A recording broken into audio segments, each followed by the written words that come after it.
Hello everyone, कैसे हो आप सभी। आई होप आप बहुत ही अच्छे होंगे। तो फाइनली आज के इस वीडियो में हम डिस्कस करेंगे एकेटीयू बीटेक फोर्थ ईयर का कंप्लीट सिलेबस। राइट, आज के इस वीडियो को देखने के बाद सारी चीज़ें क्लियर हो जाएगी। जो भी आपके डाउट्स हैं, क्या क्या हमें इस फोर्थ ईयर में, सेवन्थ सेमेस्टर में, एट्थ सेमेस्टर में क्या क्या सब्जेक्ट्स पढ़ने हैं, और ये mini project, project first and second, startup and entrepreneurship जो एक्टिविटी असेसमेंट है, ये सब क्या है, कैसे सब कंप्लीट करना है, सब कुछ आज के इस वीडियो में बताऊंगा। और यहाँ पे जो सब्जेक्ट के आगे आपका लर्निंग मोड मूक्स दिखा रहा है, लिखा हुआ है, इसका क्या मतलब है, सारे डाउट क्लियर करेंगे। ओवरऑल आपका सारा क्लियर अंडरस्टैंडिंग हो जाएगी कि इस सेमेस्टर में हमें क्या क्या पढ़ना है। और इस चैनल पे भी हम क्या क्या सब्जेक्ट्स अपकमिंग यहाँ पे स्टार्ट करने वाले हैं, उसके बारे में भी मैं आपको बताता हूँ। तो चलो वीडियो स्टार्ट करते हैं। स्टार्ट करने से पहले छोटी सी रिक्वेस्ट है, फर्स्ट टाइम चैनल को देख रहे हो तो प्लीज सब्सक्राइब करना, क्योंकि जो भी अपकमिंग आपके सेमेस्टर एग्जाम के जो सब्जेक्ट्स हैं वो बहुत जल्द स्टार्ट करने वाला हूँ। एक से ही 2 दिन में स्टार्ट हो जाएगा बेसिकली। तो सब्सक्राइब करना और वीडियो को प्लीज लाइक कर देना और कमेंट करना, कुछ भी डाउट होता है तो आप पूछ सकते हो। चलिए अभी बात कर लेते हैं सिलेबस के इंट्रोडक्शन के बारे में। देखो, तो बीटेक फोर्थ ईयर का यहाँ पे सिलेबस मैं डिस्कस कर रहा हूँ। तो सेवन्थ सेमेस्टर की मैं पहले बात करता हूँ। तो सेवन्थ सेमेस्टर में हमें क्या क्या पढ़ना है, कितने थ्योरी सब्जेक्ट्स हैं, कितने प्रैक्टिकल्स यहाँ पे हमें करने हैं। तो मैं यहाँ पे सेमेस्टर सेवन्थ की मैं बात करूँ, इसमें मैं थ्योरी सब्जेक्ट जो पढ़ने हैं वो 3 to 4 यहाँ पे मे भी हो सकता है। अलग अलग कॉलेज के ऊपर डिपेंड करता है, कुछ कॉलेजेस में 3 या ये मतलब चेंज हो सकता है, ठीक है। बट यहाँ पे थ्योरी सब्जेक्ट्स यहाँ पे मैं 3 यहाँ पे थ्योरी सब्जेक्ट्स पढ़ने हैं। अब कौन-कौन से सब्जेक्ट्स यहाँ पे हमें पढ़ने हैं, जो फंडामेंटल जो कोर सब्जेक्ट्स होते हैं। द फर्स्ट कोर और you you can say fundamental जो सब्जेक्ट है वो आपका आर्टिफिशियल इंटेलिजेंस, सब्जेक्ट कोड आपका बीसीएस 701, राइट। तो यस, ये सारी चीज़ आपको बिल्कुल पता ही है। 70 मार्क्स का एग्जाम होता है। क्रेडिट इसका देख लीजिए, 3 क्रेडिट का आपका ये सब्जेक्ट होगा, ठीक है। आर्टिफिशियल इंटेलिजेंस ये आपका सब्जेक्ट भी है और इसका सिंपल प्रैक्टिकल भी है, ठीक है। ये देखो, आर्टिफिशियल इंटेलिजेंस लैब भी आपका है। अब लैब कैसी होती है कॉलेज में वो बताने की जरूरत नहीं है, ठीक है। तो इसका क्रेडिट भी देख लो, 1 क्रेडिट यहाँ पे है।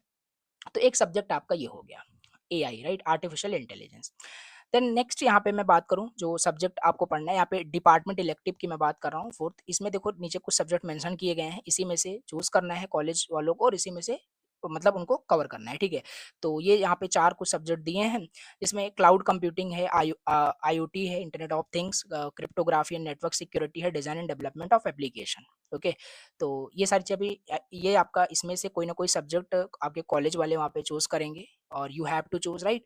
तो ये सारी चीज़ें यहाँ पे हैं। डिपार्टमेंट इलेक्टिव में हमें एक सब्जेक्ट यहाँ पे कवर करना है, ठीक है। जैसे मैं बात कर रहा हूँ, साथ ही साथ मैं आपको बताता भी चलता हूँ क्या-क्या सब्जेक्ट्स हम यहाँ पे इस चैनल पे कवर कर रहे होंगे। तो फर्स्ट सब्जेक्ट जो इस चैनल पे हम कंप्लीट कवर करेंगे, like in one short form या डिटेल्ड सिलेबस की डिटेल सब्जेक्ट की बात करें या कैसा भी करके, बस सब्जेक्ट आपका कवर हो रहा होगा बिफोर एग्जाम, समझ रहे हो, ठीक है। तो एआई कंप्लीट यहाँ पे हम करेंगे। और डिपार्टमेंट इलेक्टिव की मैं बात कर रहा हूँ, इसमें जैसे मैंने आपको बताया इन 4 सब्जेक्ट में ही हमें पढ़ना है। तो इसमें हम क्लाउड कंप्यूटिंग कवर करेंगे, ठीक है। कंप्लीट क्लाउड कंप्यूटिंग जो 5 यूनिट होती है, सब कुछ आपको सब पता है कि कैसे पढ़ते हैं सारी चीज़ें, ठीक है। तो ये हो जाएगा।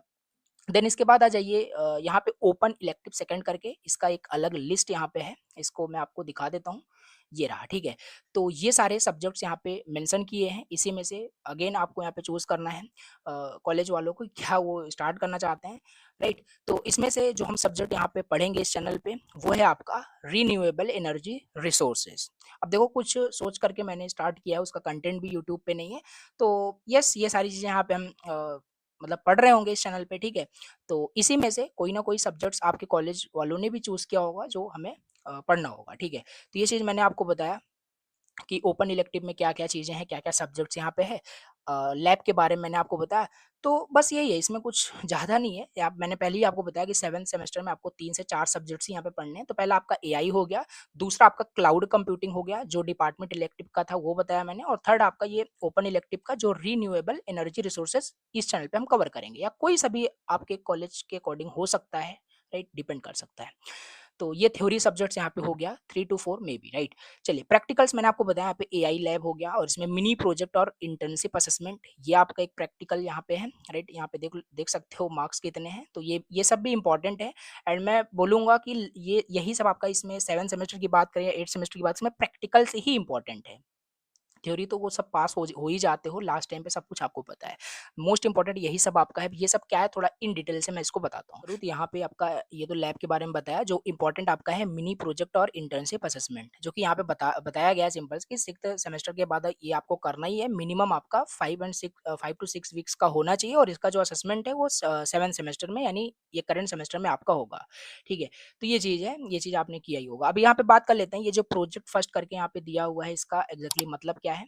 देखो, तो इसका मतलब यहाँ पे बेसिकली क्या है, कोई भी सेमेस्टर में एक प्रोजेक्ट भी यहाँ पे क्या करना होता है, यहाँ पे सबमिट करना होता है, जिसमें एक बेसिकली देख लो टोटल जो मार्क्स होते हैं 150 टोटल मार्क्स होते हैं। एंड ये मार्क्स आपको मिलते हैं प्रोजेक्ट के परफॉर्मेंस के बेसिस पे, उसका इम्प्लीमेंटेशन और वाइवा जो रिपोर्ट कैसा आपने बनाया है उसके बेसिस पे। ठीक है? इसमें बस करना कुछ नहीं है कि रियल वर्ल्ड बेस्ड जो प्रोजेक्ट है आपको चूज़ करना है अपने इंटरेस्ट के हिसाब से। एमएल और वेब डेवलपमेंट, अलग-अलग मतलब टेक्नोलॉजी का जो भी इंटरेस्ट है उसके हिसाब से आपको प्रोजेक्ट बना के सबमिट करना है। इसका फिर इवैल्यूएशन यहाँ पे होता है, ठीक है? तो ये हो गया। एक यहाँ पे न्यू सब्जेक्ट जो यहाँ पे ऐड किया गया है, that is startup and entrepreneurship, इसको कह सकते हो एक असेसमेंट है। अब इसके बारे में इन्होंने इस सर्कुलर में बताया है, ये रहा सर्कुलर, ठीक है? इसका भी लिंक मैं दे दूँगा, बाकी ऑलरेडी मैंने शेयर किया था टेलीग्राम पे। तो इसमें ये क्या बता रहे हैं, ठीक है? बात कर लेते हैं, ये startup and entrepreneurship activity assessment करके क्या दिया हुआ है इसमें, हमें क्या करना है, जिसका जो टोटल जो बोल सकते हो इसका क्रेडिट 2 है और इसका जो मार्क्स है 100 है, ठीक है? तो ये भी इम्पोर्टेंट ही है।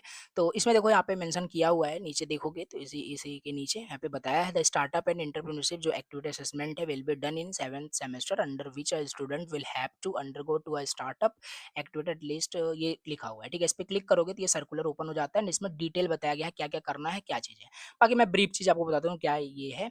तो इसमें ना एटलीस्ट आपको देखो यहाँ पे बताया भी है, इसमें एटलीस्ट आपको 60 आवर्स का है। बेसिकली ये इसका एम क्या है जो नया पे ऐड किया गया है कि स्टूडेंट्स एंटरप्रेन्योरशिप के बारे में थोड़ा-सा समझें, राइट? स्टार्टअप के बारे में ये सारी चीज़। इसमें एटलीस्ट आपको 60 आवर्स का स्टार्टअप एंटरप्रेन्योरशिप रिलेटेड कोई काम करना होगा।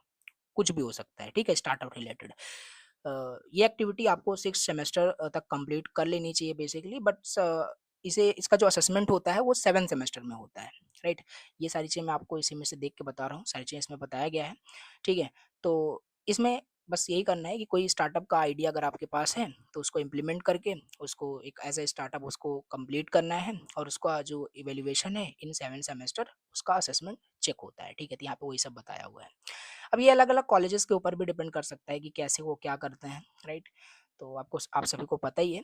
तो ये ओवरऑल हमें यहाँ पे पढ़ने हैं 7 सेमेस्टर की मैं बात कर रहा हूँ। आपके 3 थ्योरी सब्जेक्ट्स हो जाएँगे, कुछ प्रैक्टिकल्स जो मैंने आपको बताया। बाकी इसमें इम्पोर्टेंट आपका ये प्रैक्टिकल्स ही है, थ्योरी तो चलो हो ही जाएगी जैसे भी होती है। ये सब इम्पोर्टेंट है, इसको आपको रियल वर्ल्ड बेस्ड लर्निंग यहाँ पे आपको अच्छे से समझना है, लेना है, कहीं से भी सीखना है, ठीक है? और ये इंटर्नशिप आपका मैंडेटरी है, कंपल्सरी है, जो इसमें आपको एज़ अ मिनी प्रोजेक्ट या इंटर्नशिप आपने कर रखा हो, उसका एक सर्टिफिकेट कॉलेज में सबमिट करना ही होगा, ठीक है? तो ये चीज़ें हैं, देख सकते हो।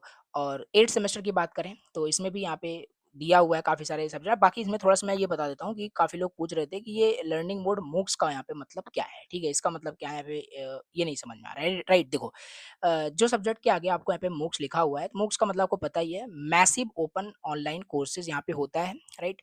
जो एनपीटीईएल के बारे में आपको पता ही होगा, स्वायाम, राइट? तो उसपे बहुत सारे कोर्सेज़ होते हैं, तो वो सारे मूक्स के कोर्सेज़ होते हैं। तो इसमें जो यहाँ पे लिखा हुआ है ना, जैसे ओपन इलेक्टिव के जो सब्जेक्ट हैं, वो उसमें देखो ऑफलाइन मतलब यहाँ पे ऑफलाइन क्लासेस आपको मिल रही होगी, ऑफलाइन इसे आप पढ़ रहे होगे अपने कॉलेज में, क्लास में। मूक्स का मतलब है ना, उसमें आपको कोई क्लासेस, कोई कुछ भी नहीं मिल रहा होगा ऑफलाइन, ठीक है?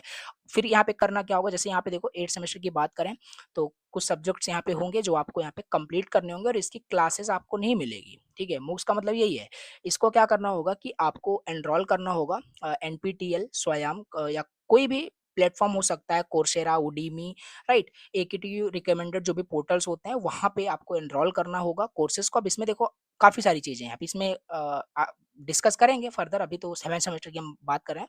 तो बस यही है, इन कोर्सेज़ को मतलब आप एनरोल करोगे, जैसे यहाँ पे जो ओपन इलेक्टिव 3rd में जो सब्जेक्ट्स आपके कॉलेज वाले जो भी लिस्ट आपको देंगे, या एकेटीयू जो भी लिस्ट रिलीज़ करेगा, उसी में से आपको मूक्स का कोर्स कंप्लीट करना है एनपीटीईएल या इस पे जा करके, और यहाँ पे एग्ज़ाम होता है, सारी चीज़ें आपको पता ही है। तो फिर वहाँ से एक सर्टिफ़िकेट होता है, वो आपको कॉलेज वालों को सबमिट करना होता है। तो बस यही है, इसमें कुछ अलग नहीं है, राइट? जिसके आगे मूक्स लिखा हुआ है उसका मतलब है कि उसकी कोई ऑफलाइन क्लासेस नहीं मिल रही होगी। उसको क्या करना होगा, उसको खुद से आपको कंप्लीट कैसे भी करके कंप्लीट करना होगा, और उसका एक प्रूफ ऑफ कॉन्सेप्ट आपके पास होना चाहिए, मतलब कि आपने कैसे कंप्लीट किया सारी चीज़ें, ठीक है? यानी सर्टिफिकेट। तो आई होप आपका सारा डाउट क्लियर हो गया होगा, राइट? सारी चीज़ें क्लियर हो गई होगी, क्या-क्या हम 7th सेमेस्टर में पढ़ रहे होंगे और क्या-क्या सब्जेक्ट हम इस चैनल पे भी पढ़ रहे होंगे। ये जो सिलेबस था एक अलग सा पीडीएफ बना करके, कंबाइन करके मैंने शेयर किया था, जो इस चैनल पे हम कवर करेंगे। लाइक क्लाउड कंप्यूटिंग हो गया, एआई हो गया और रिन्यूएबल एनर्जी रिसोर्स हो गया। 3 ही थ्योरी सब्जेक्ट हमें पढ़ने हैं और 5-5 यूनिट सारी चीज़ें आपको पता ही है, बहुत अच्छे से हम पढ़ रहे होंगे, ठीक है? तो ये हो गया complete discussion about the syllabus, right? कुछ भी अगर डाउट होता है, इंडिविजुअल डाउट, देन आप कमेंट कर सकते हो, let me know in the comment box. सारी चीज़ मैं आपको रिप्लाई जरूर करूंगा। Thank you very much for watching the lecture. Channel को प्लीज सब्सक्राइब करना, क्योंकि 1 से 2 दिन के अंदर ही यहाँ पे सारे सिलेबस आपके स्टार्ट हो जाएंगे। Thank you very much for watching the lecture.